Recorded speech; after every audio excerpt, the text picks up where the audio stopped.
Hi everyone, today I want to talk about something I've been wanting to talk about for a while really, and that is to discuss HDR photography and ND filters, and if you really need ND filters with post-processing the way it is these days. So before we get into all of that, however, I want to apologise because one of my neighbours is blasting out Guns N' Roses, so I don't know if that's being picked up by the audio at all. If it is, I'd just like to apologise, mainly because Guns N' Roses are one of the most overrated bands ever. I realise I might have just lost any Guns N' Roses fans who may have started watching this video. But that aside, let's get into HDR photography. For anyone who doesn't know, HDR photography is where you take multiple exposures. So you would take a exposure for the highlights, you then expose for the midtones, and then expose for the shadows, and then you blend those images together, and then you've got DLs right across from the shadows to the highlights, and yeah, you've got that full dynamic range, high dynamic range. That's why it's called HDR photography. So let's say you're photographing the sunset, for example. If you're shooting into the sun in particular, then it will be incredibly hard to get the exposure right. The sky will be much brighter than the foreground. So it's very difficult to get the exposure right, and you generally can't do it with just one simple exposure. So one solution to that would be to use HDR photography. So you'd expose for the sky, you'd expose for the midtones, and then you expose for the shadows, blend those together, and then you've got DL right across the image. The problem with it, however, is that once you're done processing the image, it can look very, very artificial, and at times it can look very cartoony, and it almost doesn't even look like a photograph anymore. I would say the exception to this is Trey Ratcliffe. Trey Ratcliffe is a very famous, very popular photographer who specialises in HDR, and I am a fan of Trey Ratcliffe. Even though I don't like HDR, I am a fan of Trey Ratcliffe, and that is because he's very, very good at the post-processing, and he's very subtle with it. He doesn't go too far with it, and his HDR images, most of them don't even look like HDR image. They just look like they were taken with a single exposure. He's just that good with the post-processing, and he knows not to go too far with it. I have to admit, I've not been seeing as much of it these days. I kind of get the feeling that it's perhaps gone out of fashion, but there was certainly a period not too long ago where particularly on websites like 500px, where HDR was very, very popular. But yeah, like I say, unfortunately, it just looks way too artificial and cartoony, and for that reason, I've never been a fan of it. I want my photos to look real.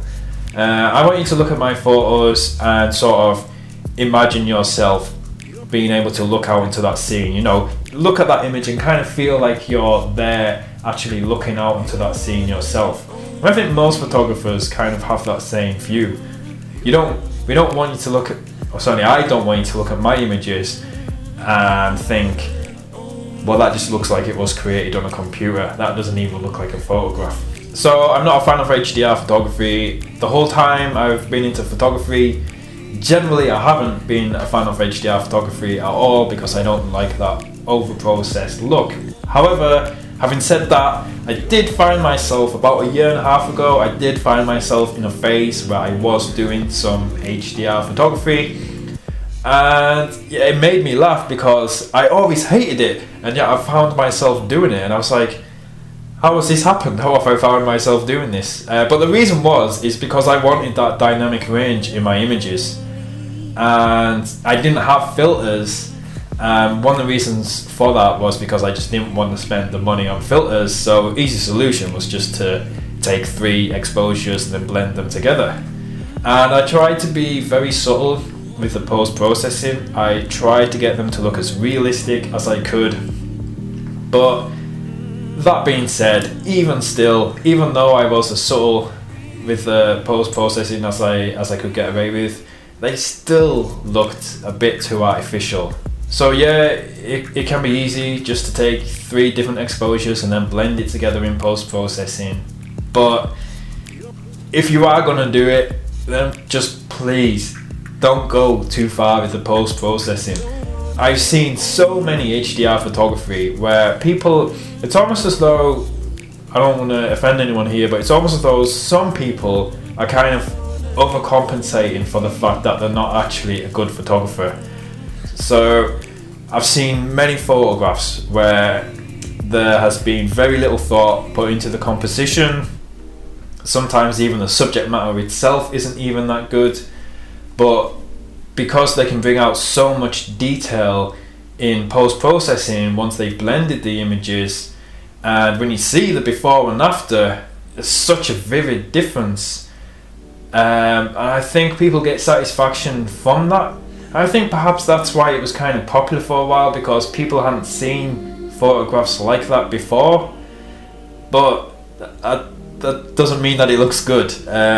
You know, incredibly vibrant. I like vibrancy in my photos, but you can go way too far with it. And when it looks like it's being drawn with pastel crayons and things like that, then yeah, to me that's not what photography is about.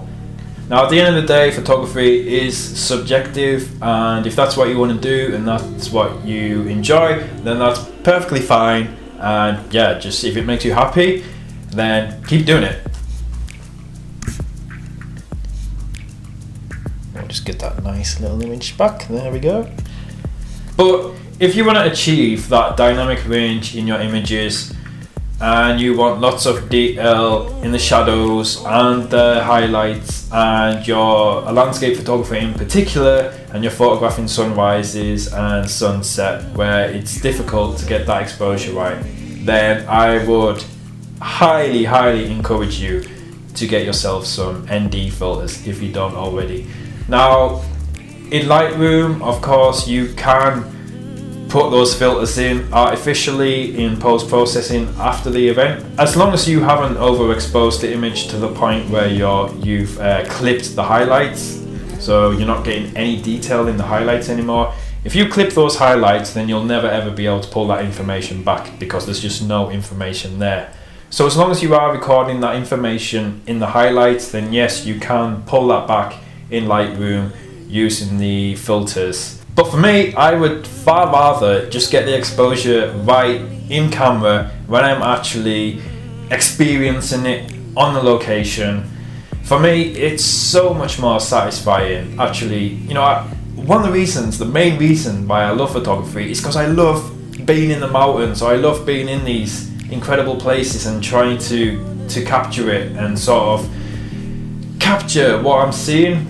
Trying to capture that into a 2D image and make it as beautiful as I can, as impressive as what it actually is being stood there.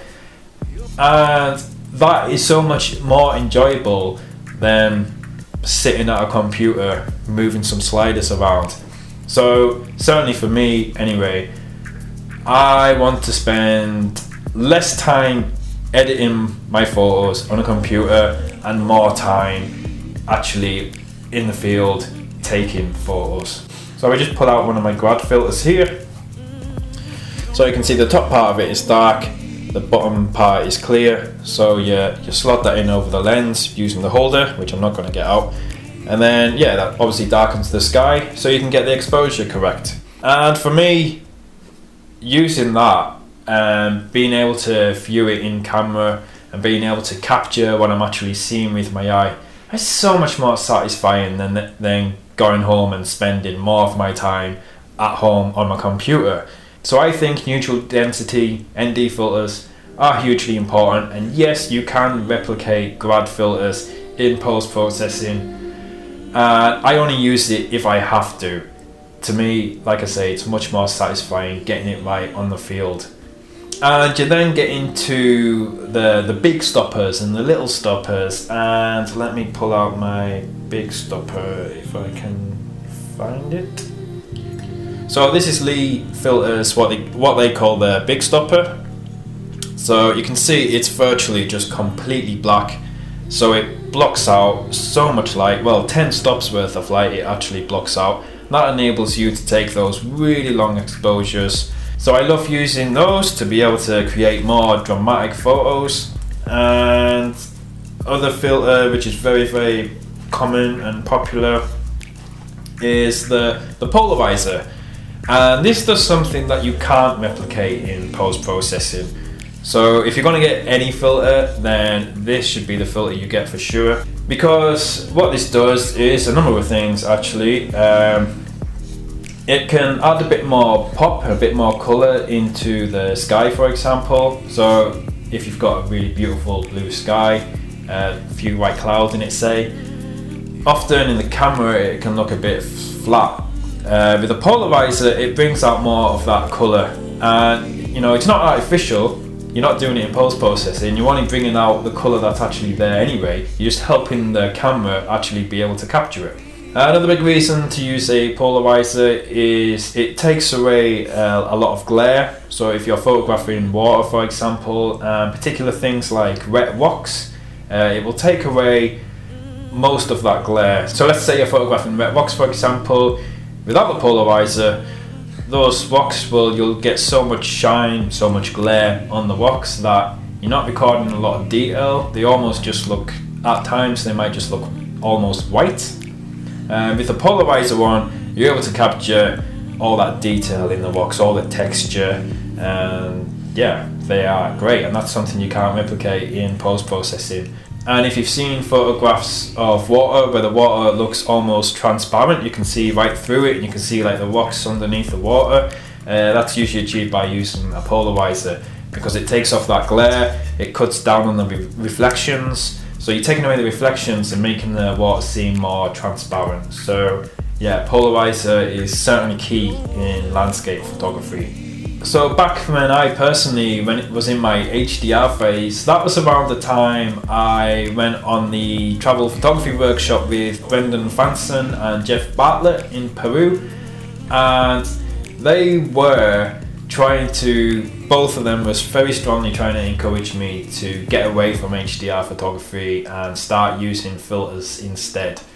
And I'm so pleased that they did, because the moment that I started using filters, it has had such a big impact on my photography. I'm able to capture that dynamic range that I wanted, but my photos still look realistic. They look like photographs. They don't look like silly, cartoony, artificial images, which I am not a fan of at all. Yeah, the only reason why I hadn't used filters before and resorted to HDR is because I just didn't really want to spend the money on ND filters, but let me tell you, it has been so worth it. Yes, they can be a bit pricey depending on which ones you get, which brand you get, but it is, if you're serious about your photography, then it is definitely worth it. And I would say, don't focus on buying an expensive camera. If you're choosing between upgrading your camera or getting filters, then get the filters without any doubt.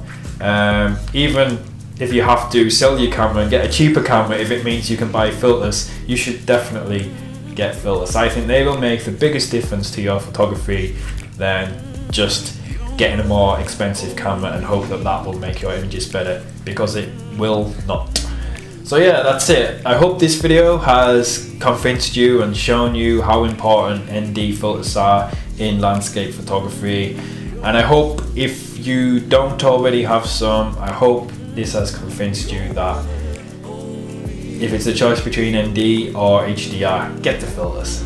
It's so much more fun actually being on location and trying to get the image correct when you're actually there experiencing that landscape, rather than sat at home and using some software to create it artificially. And I hope I haven't offended anyone in the making of this video. Apologies to any Guns N' Roses fans that may have been offended by my earlier comment, but they are overrated. I'm sorry, I can't help myself. And yeah, apologies if you like doing HDR photography and that makes you happy, then yeah, just keep doing it, whatever makes you happy. But I hope just by looking at my own examples, then that kind of makes clear why I prefer using ND filters to HDR photography. So anyway, that's it for this video. As always, thank you very much for watching, and I hope to see you again soon. Bye!